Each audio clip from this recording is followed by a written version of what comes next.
벌써 연말정산 시즌이 다가왔습니다. 제가 사실 신입사원 때는 연말정산이 어려워서 마지막까지 미루다가 결국에 했는데, 여러분들은 연말정산 간소화 시스템을 이용해서 5분 만에 딸깍 끝내시기를 바랄게요. 네이버 검색창에 부세청 홈택스를 검색합니다.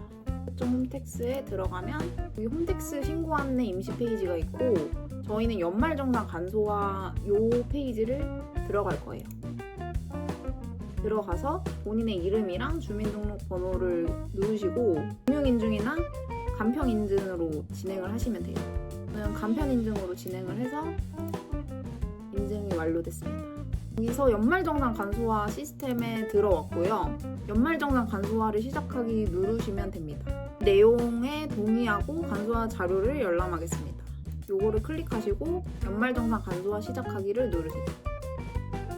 제가 1년에 사용했던 소득세 공개 자료 조회를 한 번에 할 수 있어요. 그래서 한 번에 조회하기 누르면은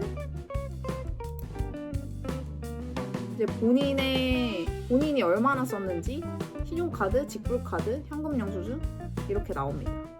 내려받을 문서에 비밀번호를 설정 안 함으로 체크하시고 내려받으시면 됩니다. 내려받을 항목들을 선택해 주시면 되는데, 이게 자동으로 반영이 되지 않는 거는 체크가 안 돼 있고, 제가 어느 정도 공제받을 만한 것들은 다 일일이 체크가 돼 있기 때문에 이것들을 PDF로 내려받으면 됩니다. 다운로드 해주시고 PDF 파일이 생겨요. 이 PDF 파일을 업로드 해주시면 끝납니다. 이렇게 2분도 안 걸렸네요. 매년 연말정산이 달라지는 것들이 있는데요. 첫 번째는 주택청약 공제가 더 확대됐습니다. 기존에는 무주택 세대주에게만 적용되던 이 공제가 주택청약 종합저축 세제 지원 대상이 세대주 배우자까지 확대가 되었다고 합니다. 두 번째는 주택 임차차 입금 공제인데요. 원래는 전세자금 대환대출 할 때 소득공제를 받을 수 있고, 기존과 동일하게 원리금 상환액의 40%인 최대 400만 원까지 공제가 가능하다고 합니다. 세 번째는 자녀세액 공제인데요. 요거는 양육비 부담을 줄이기 위해서 자녀를 1인당 공제액이 10만 원씩 인상이 돼서 첫째는 25만 원, 둘째는 30만 원, 셋째는 40만 원의 세액 공제를 받을 수 있다고 합니다. 네 번째는 문화비 공제예요. 문화비 공제 범위가 헬스장과 수영장 이용료가 새롭게 포함이 돼서 저희 그냥 보통 PT를 받거나 강습비가 포함한 경우에는 공제 비중이 달라질 수 있다고 하니까 그거는 확인하시면 좋을 것 같아요. 마지막으로는 저희 최근에 고향사랑 기부금 공제 많이 떴었는데, 지역경제 활성화를 위해서 기부 한도가 2천만 원까지 상향이 되었고 10만 원까지는 전액세액 공제가 가능하다고 합니다. 연말정산 절세 꿀팁을 좀 드리자면, 신용카드 공제는 총 급여 25%를 초과하는 금액부터 적용이 되기 때문에 한도를 채웠다면 차라리 체크카드나 현금 영수증을 사용하는 게 훨씬 유리합니다.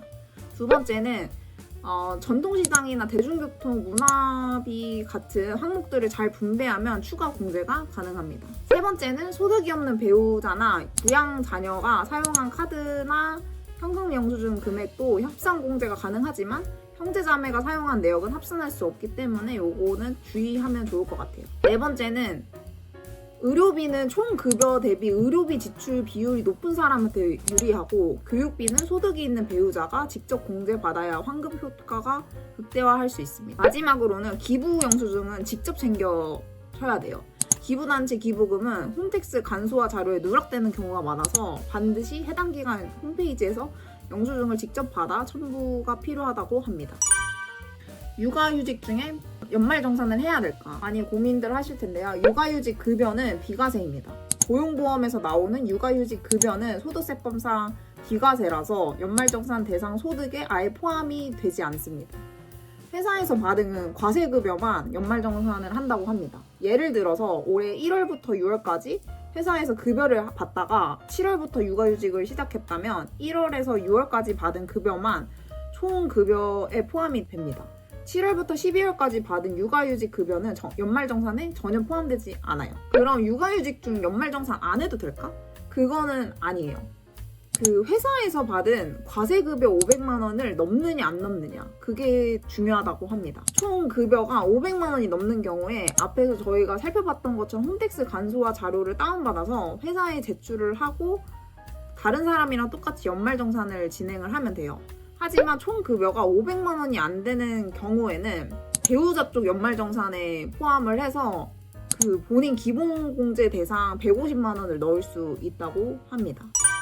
이렇게 연말정산을 함께 해봤는데요. 연말정산은 아는 만큼 돌려받는 법이에요. 그래서 오늘 말씀드린 내용들 꼼꼼히 체크하셔서 세금 폭탄이 아닌 보너스로 꼭 돌려받기를 바라겠습니다. 궁금한 점은 댓글로 남겨주시고 구독과 좋아요 부탁드릴게요. 안녕.